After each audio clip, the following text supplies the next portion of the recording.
Bienvenue au SAV de la Tech, le podcast bimensuel qui répond aux questions non techniques des gens de la tech. Je suis Adrien Joly, le développeur qui a des sueurs froides quand les collègues approchent leurs doigts de l'écran de son Mac. Et je suis Jérémy Giraud, Engineering Manager, et je dois travailler à aligner les gros cerveaux de mon équipe de développement, et c'est pas toujours facile. Déjà, c'est bien d'avoir une équipe de développement avec des gros cerveaux, du moment que c'est pas la grosse tête. Ah, parfois ça se rapproche, hein. Ah, fais attention, ils t'écoutent peut-être. J'espère. Bon, est-ce que je lis la question du jour ? Ouais, fais-nous rêver.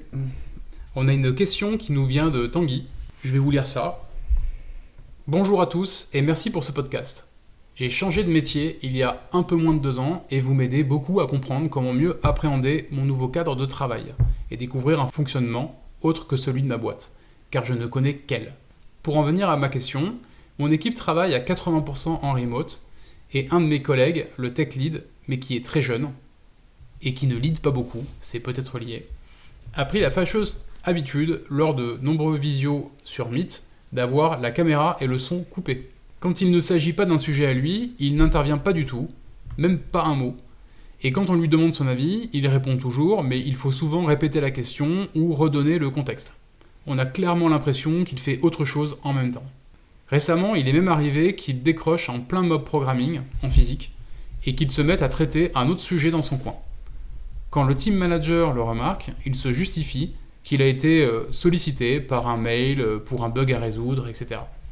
Et comme si c'était normal. Même en faisant du pair programming avec lui, je me suis parfois retrouvé à coder seul et sentir qu'il a décroché de son côté et qu'il traite d'autres sujets. Je trouve ça de plus en plus désagréable, en plus de trouver ça personnellement impoli.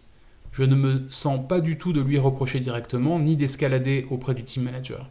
Il y a une bonne ambiance dans l'équipe et je ne voudrais pas casser ça. Est-ce que je me prends la tête pour rien ? Est-ce que c'est normal de se dire qu'il y a d'autres sujets à traiter ? Et puis, j'avance dans mon coin. Merci d'avance pour vos lumières. Bah déjà, merci pour les mots sympas. Hein, et moi, ça me choque, personnellement. Je sais pas si vous qui nous écoutez, vous avez des gens dans votre équipe qui font ça, ou peut-être si vous-même débranchez votre caméra et votre son. Dans ce cas-là, moi aussi, je vous déteste. Hein. Personnellement, je trouve ça particulièrement impoli de faire ça. Non, moi, le coup de la caméra coupée, je trouve ça pas foufou, c'est certain.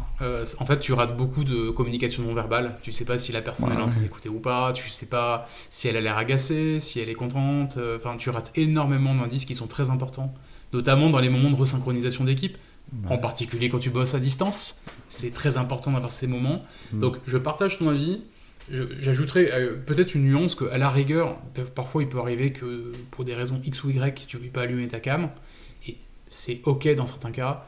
Si c'est systématique, c'est un peu plus gênant, effectivement. Moi, ce qui me choque le plus, c'est le fait que comme par hasard, quand tu lui poses une question, on se réveille, quelqu'un me parle, de quoi on parle déjà, machin. Ça me choque un peu. Parce que ça, pour le coup, à défaut de montrer ta tête, t'es censé être attentif pendant une réunion. Ouais. Si t'es pas attentif, alors soit c'est de ta faute parce que tu devrais l'être, soit peut-être ça peut révéler que la réunion, il y a trop de réunions et elles sont trop longues. Oui, ça c'est ce que j'allais dire, c'est soit effectivement tu n'as pas ta place dans cette réunion-là. Ou alors ta place n'est pas claire. Pourquoi t'as été invité ? Est-ce que t'es juste là pour assister ? Est-ce que t'es là pour répondre à une question random à n'importe quel moment dans l'heure du... Dans ce cas-là, j'aurais tendance à faire comme lui, limite. Hein. Ou alors, pour éviter de faire comme lui, j'aurais tendance à, en amont de la réunion, dire « Salut, j'ai vu que tu m'avais invité. Quel est l'objet de ma présence, quoi ? Genre, c'est quoi que vous attendez de moi, grosso modo ? Et moi, ça m'arrive parfois de dire finalement, je ne viendrai pas, parce que je pense pas que j'apporterai beaucoup de valeur à ce meeting. Je pense même que c'était apprécié les fois où on a eu cette discussion. Et dire, c'est le genre de réunion qui pourrait être un mail, c'est-à-dire tu notes tes questions pour la personne, et à la fin de la réunion, tu envoies ta liste de questions à la personne, si tu as juste des points d'interrogation un peu aléatoires, etc. Tu fais tes notes. Mais des fois, c'est même pire. Les gens, ils t'invitent juste au cas où, parce qu'ils ont peur de te froisser si t'es pas invité. Des fois, c'est juste ça. Hein. C'est juste de la formalité ou de la peur de vexer. Moi, quand j'ai un autre truc à faire, je vais pas être... Enfin, c'est sympa d'avoir été invité, mais je préfère décliner si je sens que je vais pas apporter de valeur.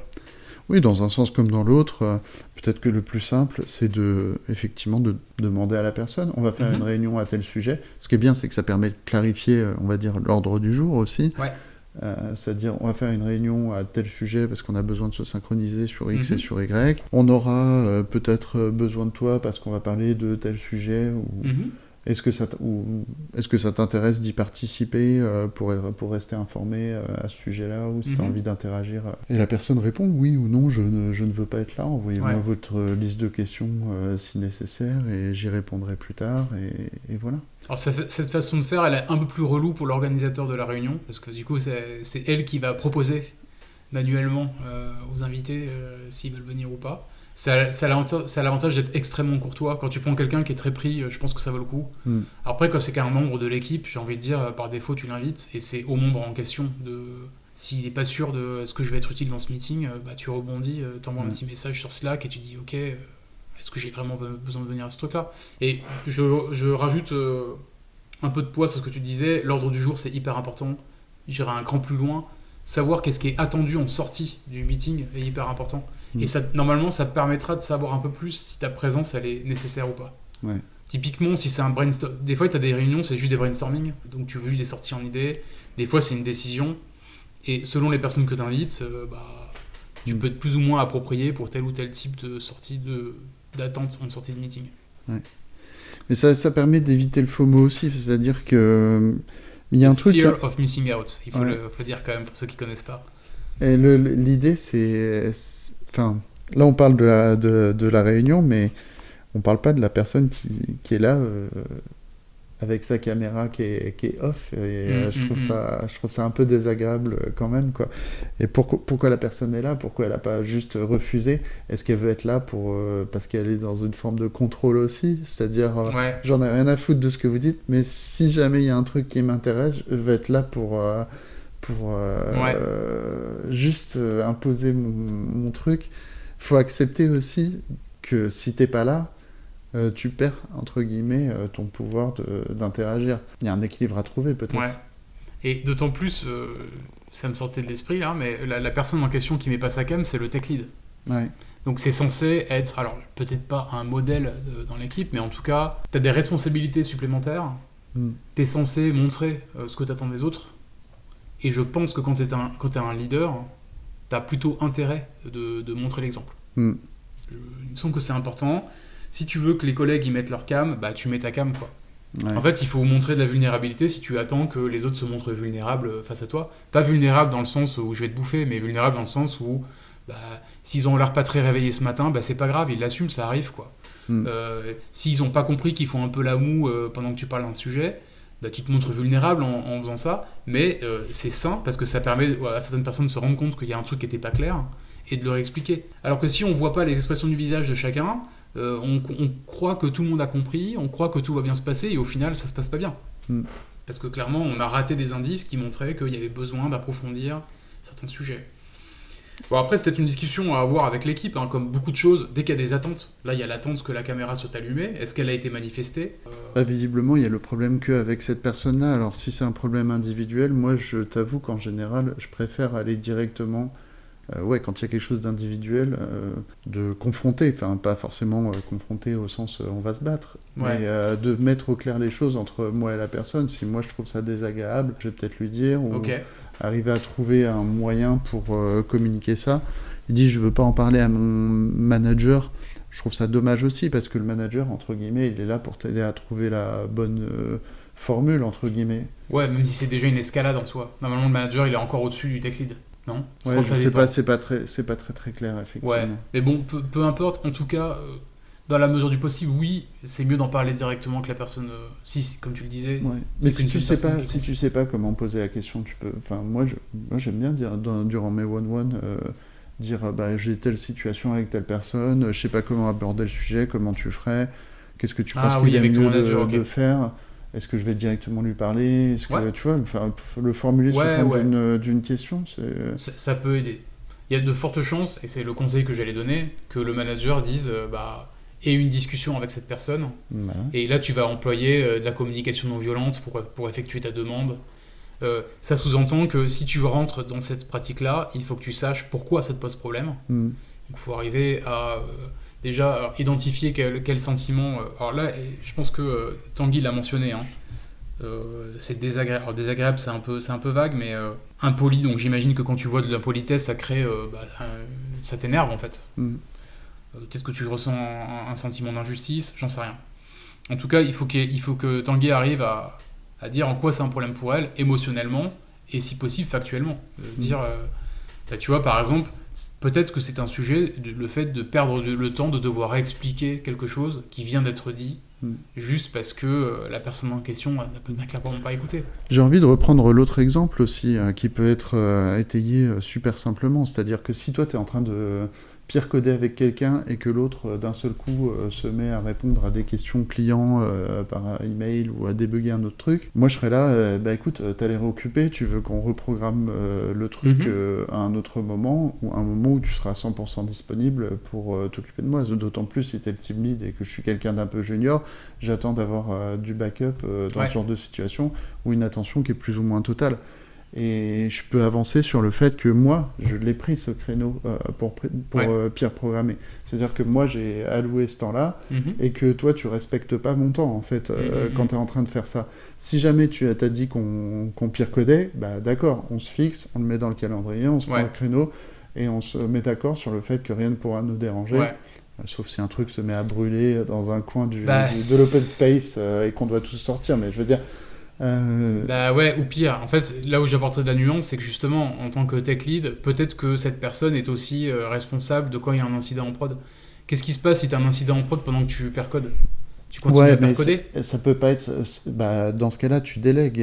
C'est le team lead, il doit déléguer à quelqu'un d'autre. S'il peut pas déléguer, mais c'est une question de gestion du temps. S'il est le lead, il est censé savoir gérer son temps aussi. Mais en tout cas, je suis très d'accord avec ta réponse du faut savoir déléguer.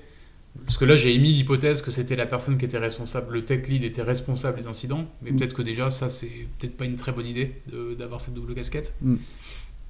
Ou peut-être qu'à chaque fois qu'il se met en pair programming avec quelqu'un, il faut idéalement qu'il trouve quelqu'un qui se mette en mode, entre guillemets, d'astreinte pour surveiller la prod, et sauter sur les grenades s'il y en a. Soit prévenir la personne avec qui tu perds. Tu dis, écoute, je suis d'astreinte, c'est-à-dire que si jamais il y a un truc qui pète, faudra que je quitte le pair coding. Mais au moins prévenir, déjà, je pense que c'est une règle de courtoisie, en fait, à minima, pour la personne avec qui tu percodes. Ouais. Pour être honnête, la manière dont c'est décrit, moi, j'ai plus l'impression que c'est une personne qui est dans le FOMO, je sais, je l'ai été, et qui parvient pas à se focaliser sur les gens et qui essaye de toucher à tout, qui doit justement même perdre en efficacité. Donc là, tu parles du tech lead. Ouais. C'est-à-dire, c'est à lui de couper ses notifications s'il va faire du peer programming. Tu peux pas faire du peer programming, avoir ton téléphone, tes notifications, tes emails, etc. C'est sûr. Tu vois, il faut être concentré sur... et c'est la même chose dans une réunion. Si je suis tout le temps distrait par autre chose, je suis jamais dans ce que je suis en train de faire, et donc je vais peut-être même jamais réussir à faire quelque chose de bien, quoi. Ce que tu dis me fait réaliser quelque chose. En fait, ça donne l'impression que cette personne, En fait, je suis pas sûr que le tech lead... Est-ce qu'il fait ça par FOMO? En gros, est-ce qu'il va dans tous les meetings, mais il est pas présent? Parce que FOMO. Ou est-ce qu'au contraire, cette personne, c'est elle qui a établi... Non, si c'était du FOMO, c'est elle qui aurait établi ces meetings ou qui se serait invitée partout. Mais peut-être qu'on lui a demandé d'aller à tous ces trucs. Et qu'elle, elle a pas envie d'y aller. Il y a ça aussi comme possibilité. Surtout si c'est quelqu'un qui est assez jeune... peut-être qu'il se sent obligé d'y aller parce qu'il a peur de se faire taper sur le dos s'il y va pas. Ça, c'est du FOMO, ça. Non, FOMO, c'est t'as peur de rater quelque chose d'important. Là, ce que je te dis, le deuxième point, c'est un argument d'autorité. C'est-à-dire, en tant que tech lead, on m'oblige à aller, ou je suis censé aller à tel truc. Et ça veut dire que là, c'est plus sa décision. C'est une manière de rationaliser le truc. C'est-à-dire que j'ai peur que si je n'y vais pas, je vais avoir des conséquences négatives. Qui sont, à mon sens, un petit peu différentes du FOMO. Mais en tout cas, il y a peut-être une question à se poser aussi sur le tech lead. Est-ce que c'est son choix de participer à autant de trucs, là, à faire du mob, du pair, des meetings? Alors, je sais pas de combien de meetings on parle là, mais potentiellement il y en a beaucoup. Et en fait, ça revient à ce qu'on disait au début. S'il y a des meetings tout le temps qui sont extrêmement longs, je comprends que les gens ils décrochent au bout d'un moment. Tech lead ou pas tech lead, c'est fatigant, quoi. Donc, à mon avis, ça vaut le coup de s'interroger sur pourquoi ce tech lead est engagé dans autant de meetings dans sa journée. Est-ce que c'est son choix? Et si c'est pas son choix, bah, peut-être qu'il a intérêt de le négocier et de mettre ses conditions sur la table avec sa direction, son manager, ou voire même son équipe. Puis, ça peut être intéressant d'avoir une conversation avec lui à ce sujet-là. Et par exemple, si je t'invite à faire du pair programming, s'assurer que tu seras disponible pendant ce temps-là et que c'est OK si tu dis non pour cette session de pair programming. Et est-ce qu'il y a quelque chose que je peux faire pour soulager ton emploi du temps si jamais tu vois que c'est un problème d'emploi du temps trop chargé, quoi. Peut-être que ça peut être bien d'en discuter. Ouais. Alors, t'es pas son manager, mais tu peux t'intéresser à la vie de cette personne. C'est-à-dire, je constate que t'as plein de meetings. Est-ce que t'arrives à gérer suffisamment avec ce que tu dois faire Est-ce qu'il y a quelque chose qui pourrait te permettre d'alléger ce truc-là? Ouais. Donc en fait, tu proposes de l'aide pour aller vers une résolution. Ouais. Parce que moi, quand j'ai envie d'avoir une session de pair programming, j'ai envie d'avoir quelqu'un qui est à 100% dans le truc pour qu'on puisse exécuter proprement et plus vite, quoi. Ouais, le truc qui me frappe en repensant à la question, c'est vers la fin, Tanguy nous dit je me sens pas du tout de lui reprocher. Et c'est peut-être ça la clé du problème du blocage qu'il y a ici. C'est que c'est pas une question de faire un reproche en fait. Ouais. Le but c'est pas d'aller le voir et dire ah tu fais chier de pas allumer ta cam. C'est pas très constructif de le voir comme ça. Ouais.